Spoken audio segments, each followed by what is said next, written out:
noite, pessoal. Que dia, hein? Que dia, hein? Quem assistiu minha aula ontem não perdeu a oportunidade hoje, hein? Botou no bolso aí 1.500 pontos por baixo.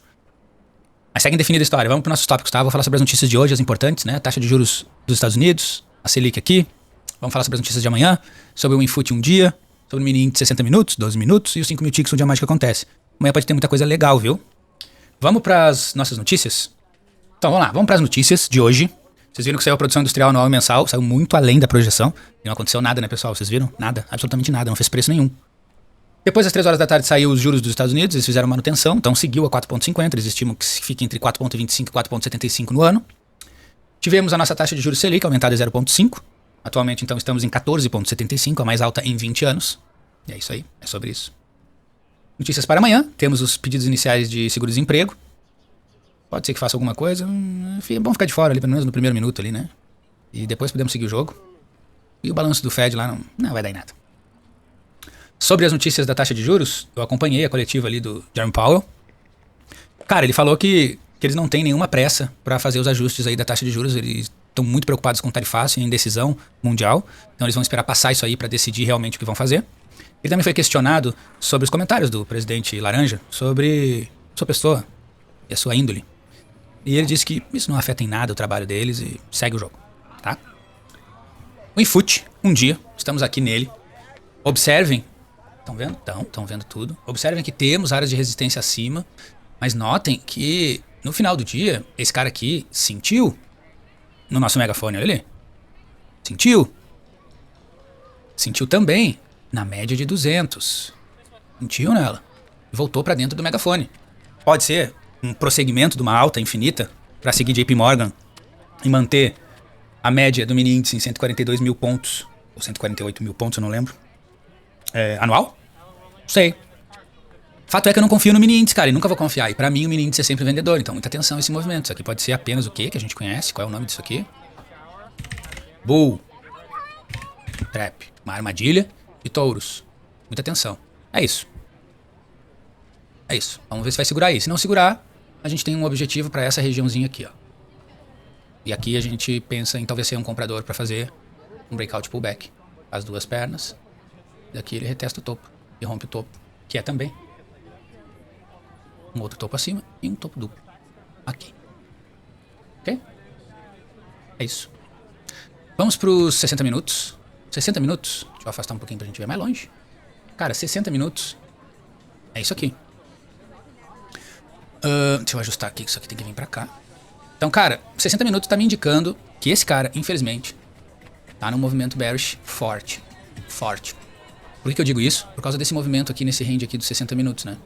Ele vai pra cima, não consegue romper, e perde, faz um pullback, capota, entra num range, pode ter um novo range, vem aqui pra cima e capota de novo muito forte. Isso aqui pode ter sido considerado um breakout, pullback, infelizmente. Infelizmente. Cada vez mais próximo da média de 200. E buscando o que a gente fala há tempos. O gap do dia 23 de abril. Ele quer esse cara. Eu sei que ele quer. Eu sei mesmo que ele quer. Tá? 60 minutos é isso. O que esperar? Eu sigo na venda, cara. Sigo na venda. Eu vou observar essas áreas aqui, ó. Eu tenho uma área bem frágil de resistência e uma área muito boa de resistência. E, cara, eu vou vir na venda. Mesmo que a compra venha avassaladora. Eu vou esperar para um pullback. E se esse pullback não segurar, como não segurou aqui, eu vou vir na venda. Na boa. 60 minutos é isso. Vamos para os 12 minutos. Temos aqui os nossos 12 minutos do True Range, que é o que a gente quer, porque eu quero mostrar um ponto excelente aqui. Tá. True Range. 12 minutos. A Big Picture seria essa. Olhando bem de longe. Só que assim, ó. Cara, isso aqui tá me parecendo muito uma região de breakout pullback. Muito. Esse movimento aqui foi muito violento. Demais. Então, isso aqui pode ser um two-legged pullback. Um mero two-legged pullback. Para ele chegar nessa região, ou para ele chegar nessa região, capotar. Ainda temos o Measured Move. O Measured Move tá aqui, ó. A gente tem interesse nele. Pra completar lá a quinta perna dele final. Geralmente anda até 5 pernas, né, pro alto. Só que ele fez pullbacks gigantescos. Então, assim, isso aqui, eu tô em dúvida. Muito em dúvida desse cara aqui, ó. Muito. Não sei se ele chega lá. Não sei se ele quer chegar lá. Então o que eu tô vislumbrando aqui nesse ponto é 2 pernas de pullback. Pra compra. Pra vir na venda. Aqui vai estar no meio do range, não me interessa. Não me interessa. Interessa essas regiões aqui.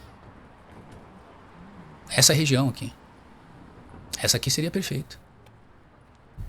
Pra buscar o quê? Teste na média de 200. Fechar esse measured move aqui. E não só isso. Buscar o fechamento desse gap.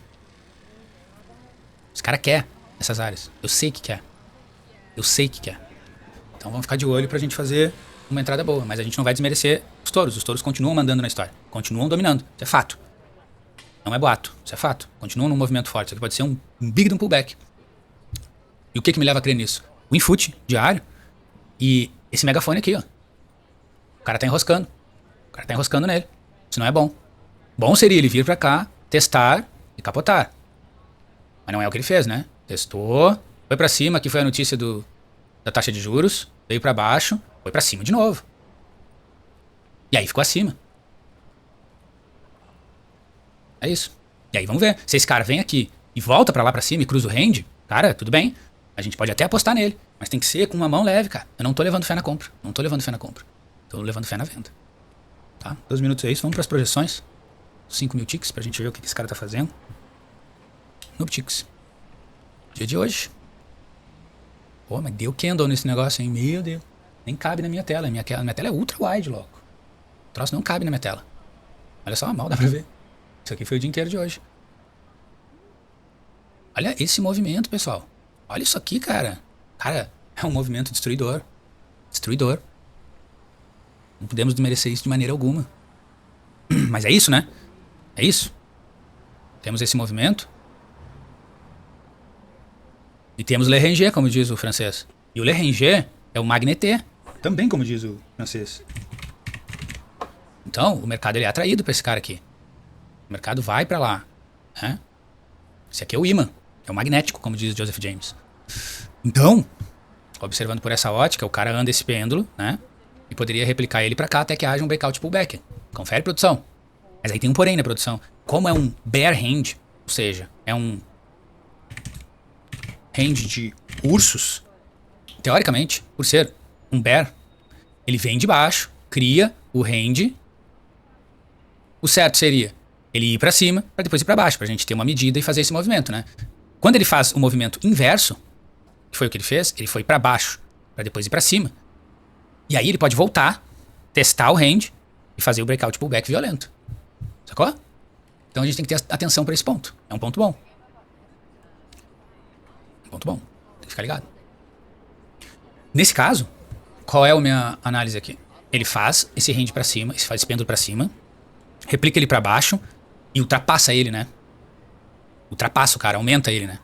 Então, testando a região da entrada do range é muito interessante, porque aqui sim pode haver, por ser um bear hand, um breakout pullback nessa região. Então esse cara pode chegar nessa região aqui, mesmo que tente vir com força, pode chegar nessa região aqui e perder os calção. Entendeu? Então tem que ficar de olho. Pode cruzar? Pode. E a gente fica de olho com a intensidade. Qual é a intensidade? Como é que a gente descobre? Por que a gente opera em ticks? A gente opera em ticks porque ticks refletem volume financeiro. Então, quando o reloginho do tick que não está aparecendo aqui começar a fechar esses candles muito rápido, isso indica volume financeiro. Então, se esse cara aqui vier com muita força para cruzar o range, a gente vai tomar por base esse pêndulo aqui replicado para cima, porque ele está vindo com muita força. Agora, se esse cara não tiver nada de força e não conseguir chegar a lugar nenhum e chegar nessa regiãozinha aqui e sentir, a gente vai começar a observar o breakout pullback. Ele fazer 2 pernas, capotar. Pegaram a visão? Então é isso aí. Tem que observar todos esses pontos. Nesse ponto onde ele tá, o bom mesmo, pra gente operar nessa região aqui, obrigatoriamente tem que ser traps. Tem que ser traps. E tem que ser bull traps, pra ser mais específico. A gente tem que esperar o mercado atacar com muita força compradora. E a gente vai observar os ticks para saber como é que tá o volume financeiro, como é que esses candles estão se montando. Se eles estiverem se montando muito rápido e sem sombras superiores, a gente pode entender que ele vai cruzar esse range e vai fazer o mesmo pêndulo que ele fez para baixo para cima. E aí ele vai chegar numa região fantástica, que é uma zona Uma zona de breakout pullback excelente. Essa é uma zona excelente. E daqui a gente não precisa de uma trap. Aqui a gente pode vir com two try failure. Simples. Simples. A gente não precisa que o cara venha aqui em cima e daqui capote. Não, a gente não precisa. Isso aqui pode ser só 2 falhas míseras de compradores aqui em cima e a gente pode entrar. Pra ele, cruzar isso aqui lá embaixo e pelo menos retestar esse fundo. E aí a gente vai buscar média de 260 minutos. Principalmente o nosso foco, que é o quê? O gap do dia 23 de abril. E se ele testar esse cara aqui e voltar pra retestar o fundo, aí sim, aí a gente pode tentar. Retestou fundo, perdeu um pouquinho dele e começou a fazer fundo muito forte, higher highs in price. A gente vai vir numa trap. E vai apostar um cruzamento desse range. Pra fazer o quê? A rotação do pêndulo. Cruza o range, replica esse pêndulo lá pra cima e a gente tem uma região boa pra depois vir na venda de novo, tá bom? É isso. Mas a minha visão, por enquanto, segue venda. Total. Tá bom? Se vocês gostaram desse vídeo, por favor, deem um like. Ajuda demais o nosso canal. Se vocês gostaram demais e acharam o conteúdo fantástico, se inscrevam. Compartilhem com seus amigos que são day trader, assim como eu e você. Tá bom? Obrigado, boa noite. Até amanhã.